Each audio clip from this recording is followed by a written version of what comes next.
Ladies and gentlemen, welcome to the English Daily Book Summary YouTube channel. In order to not stop learning, listen to an English book summary every day for free.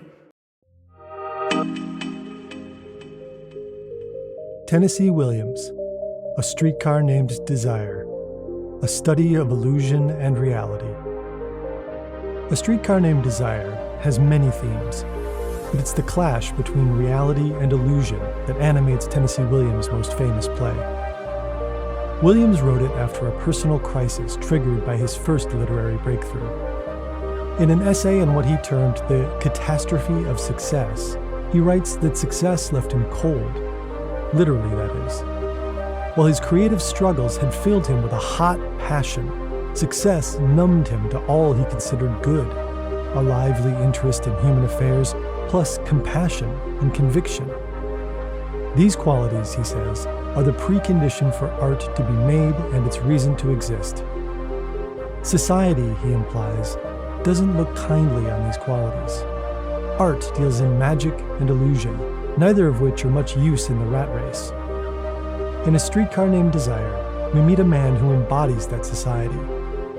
Stanley Kowalski is a representative of a world that values strength over sensitivity. He's sharp-elbowed in his struggle to get ahead, has a crude sexual appetite, and a boorish love of bowling, betting, and beer. Blanche Dubois, the woman who becomes his antagonist, on the other hand, is aristocratic, educated, and imaginative. She doesn't want to get ahead. She wants to preserve the ideals of the old world. Stanley and Blanche's conflict, a conflict between harsh truth and beautiful dreams, drives the action forward. In this blink, you'll hear the short version of Williams' memorable staging of this timeless struggle between reality and illusion. Before we begin, though, a quick heads up. This play contains depictions of addiction, mental illness, and sexual violence, including rape. Listener discretion is strongly advised. The End of a Beautiful Dream. New Orleans, 1947. It's a spring night, but it's hot and humid.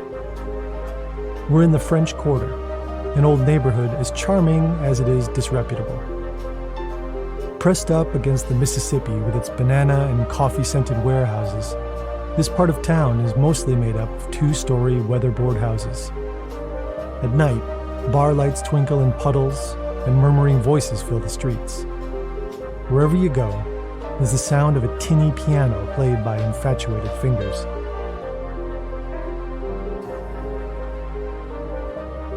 Two things strike outsiders about the quarter: its blue-collar urbanity and its easy racial mixing. Both are unusual in the South, a region, at least until recently, of plantations, aristocratic manners, and pitiless segregation. And that's where our story starts, with a stranger from that fading old world hesitantly stepping out of a streetcar into this new one. The look on her face says it all. Blanche Dubois, a Southern belle with manners and expectations to match, doesn't belong here. Daintily dressed in white with hat, gloves, and pearls, she looks a little moth-like as she tries to get her bearings under the street lamp. She's looking for her sister, Stella, who lives in an apartment overlooking the tracks on which the streetcar locals call cemeteries rides. It's here, in the cramped space in which the siblings now embrace, that the rest of the drama will play out. Blanche begins grandly. She finds fault with the shabbiness of the quarter, an implicit critique of Stella's husband, who ought to be a better provider. Then she asks her younger sister if she has a maid.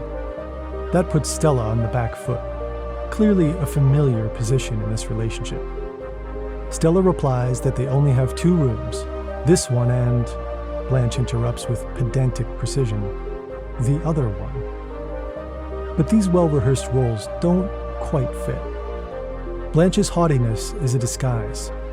When she dims the lights, we sense her fear. The bright bulbs in the apartment threaten to reveal something she'd rather keep hidden. She gulps down a whiskey. She says it's her first, but we've already seen her drink another. Moths prefer darkness, but they fly toward the fire that destroys them. Alcohol, we sense, may be such a flame for Blanche. Accepting a third whiskey, Blanche reveals why she's really here. She had to sell the Dubois plantation after a rapid succession of deaths bankrupted the family. The place's name is a key to Blanche's character, Belle Rêve, or Beautiful Dream. The French is slightly janky, the genders don't match, but that's symbolic too. Blanche is all mixed up. Her nerves got so bad that she had to ask for a leave of absence from the school where she teaches. So it's not Stella that's brought her to New Orleans. She needs a refuge. It's at this moment that Stella's husband, Stanley, enters the apartment. A cramped coexistence. Sex goes to the heart of Stanley Kowalski's character. Williams tells us that the man who plays him should be a strongly built 5'9", whose lithe movements exude animal joy. Most tellingly, when he looks at a woman, we should sense that he's sizing her up, that the crude images in his mind determine how he smiles at her. The fact that he grins at his sister-in-law when he first meets her on this hot and humid night foreshadows the sinister direction this play will take. Stella, we realize, hasn't told her husband much about Blanche. Stanley asks her if she's married. Blanche says she was, but that the boy died. In the background, a tinny piano strikes up a funereal waltz, a device Williams uses to communicate Blanche's state of mind. It gradually becomes clear that this waltz represents her guilt about the nature of her husband's death, a desperate suicide following her discovery of his homosexuality. Over the following weeks, the three characters settle into a cramped coexistence. Stanley and Stella take the bedroom at the back, Blanche the couch in the kitchen up front. The smallness of the space causes countless psychological and physiological blockages. Blanche sleeps where Stanley and his bowling buddies play cards at night, sprays expensive perfume about, and dims the lights with Chinese paper shades. From the perspective of the patriarch used to ruling this roost, Blanche's feminine presence violates his prerogatives. When the beer-guzzling card players need to relieve themselves, they find the door locked. Blanche is in the bathroom taking a soothing bath. At night, the couple refrains from its usual lovemaking. The flimsy curtain separating kitchen and bedroom offers no privacy. Guests, Benjamin Franklin is supposed to have said, are like fish. They start smelling after 3 days. But as the play progresses, Stanley's ordinary frustration hardens into hate. What turns him against Blanche is her way of shaming him. She rubs his nose in his ignorance by quoting Edgar Allan Poe and speaking French. She needles him about the smallness of the apartment and compares his bowling trophies to children's baubles. Her snobbery has a racial undercurrent. For Blanche, he's a Polak, an uncouth outsider with shallow roots in America. The contrast with the aristocratic Dubois family that owned the land upon which it grew is clear. Stella begs Stanley to indulge her sister's small vices, but the affront to Stanley's pride is too great. He's determined to expel Blanche from their life. The card game. Williams' title likens emotions to streetcars. They move us from place to place. Inadequacy is one car Stanley rides.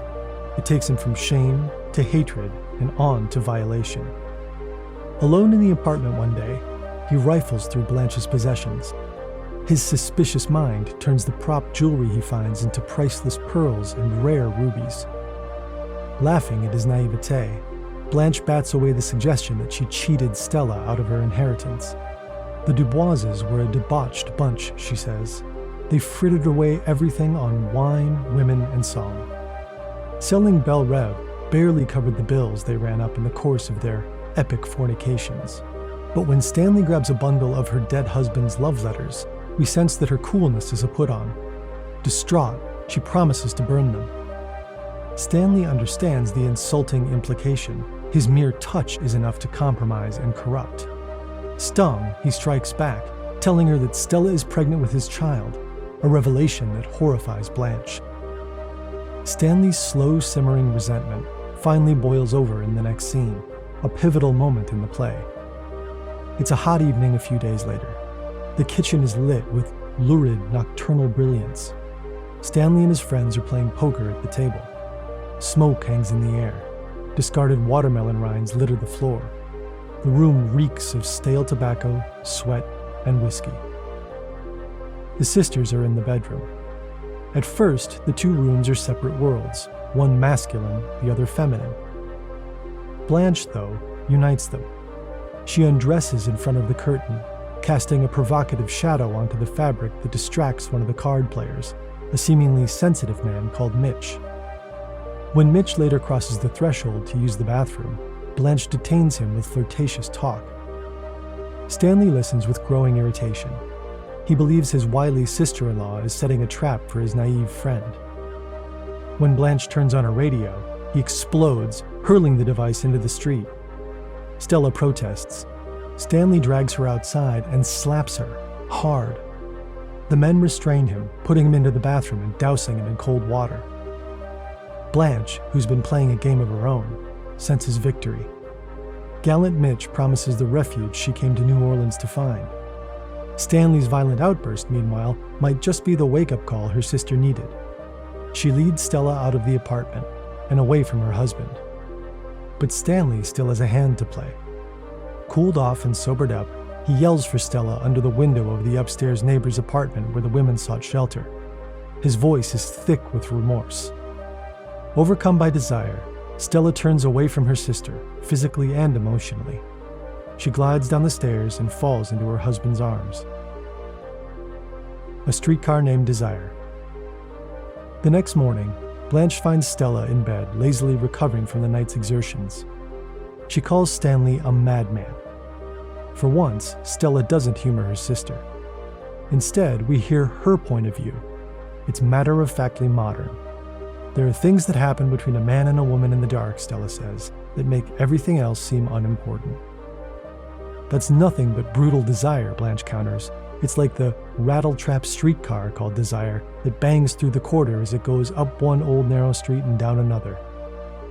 When Stella asks Blanche if she's ever ridden it, Williams draws our attention to the larger design of his drama.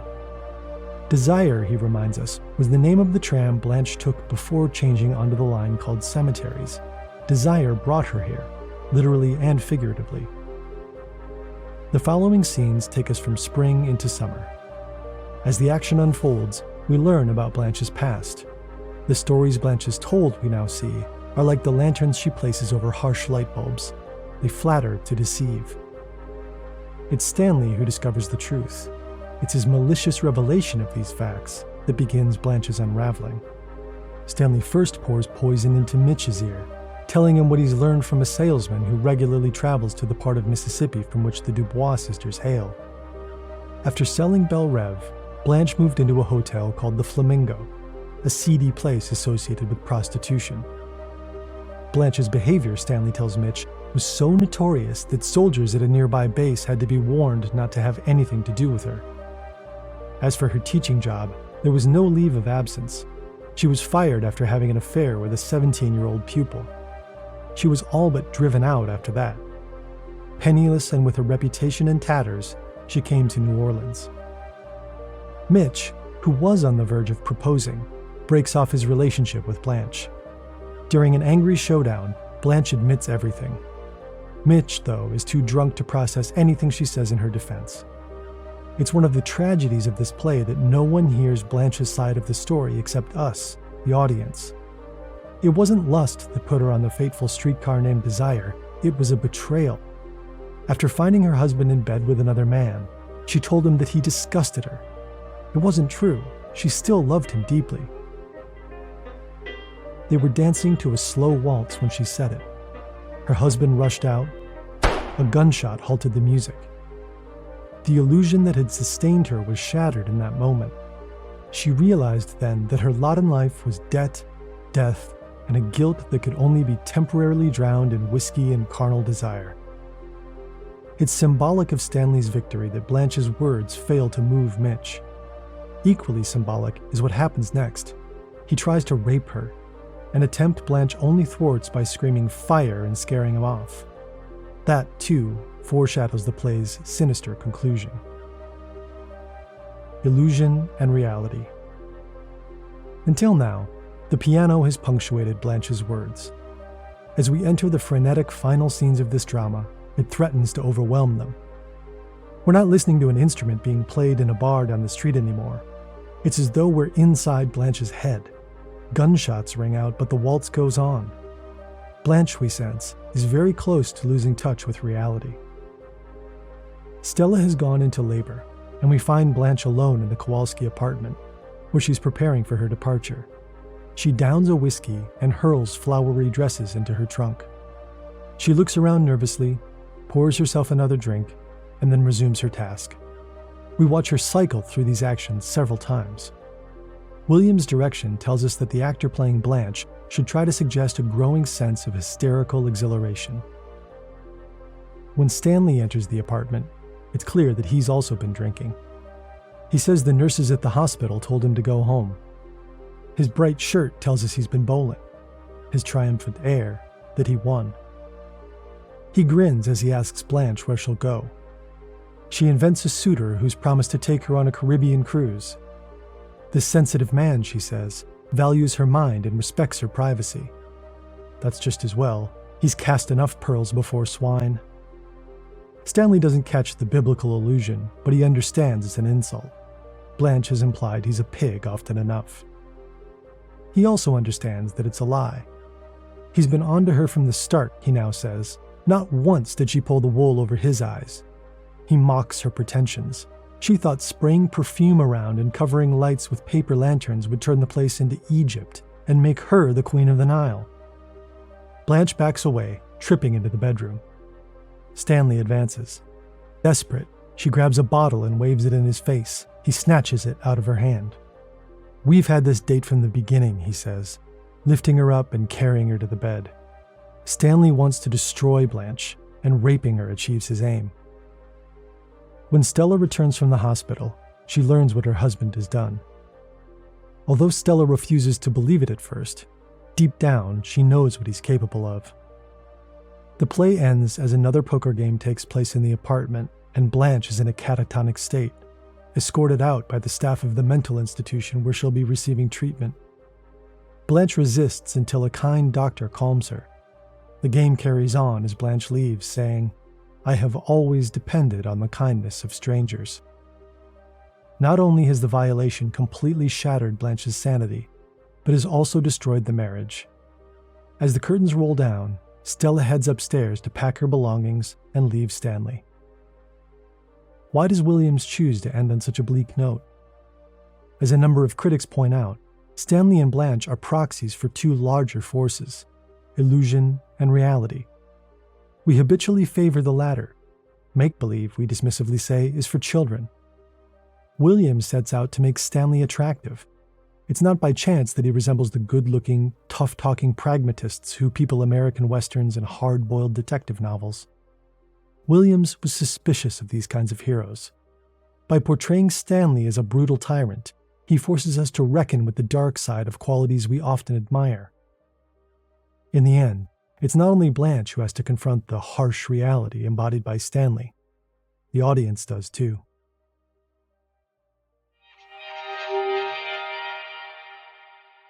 In this blink, to A Streetcar Named Desire by Tennessee Williams, you've learned about the memorable showdown between Blanche Dubois and Stanley Kowalski.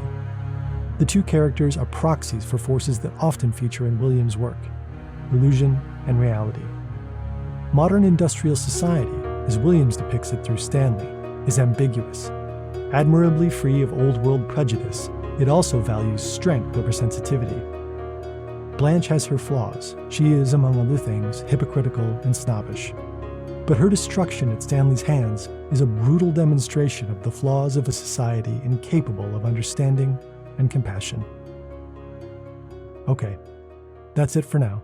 We hope you enjoyed this one. See you in the next blink.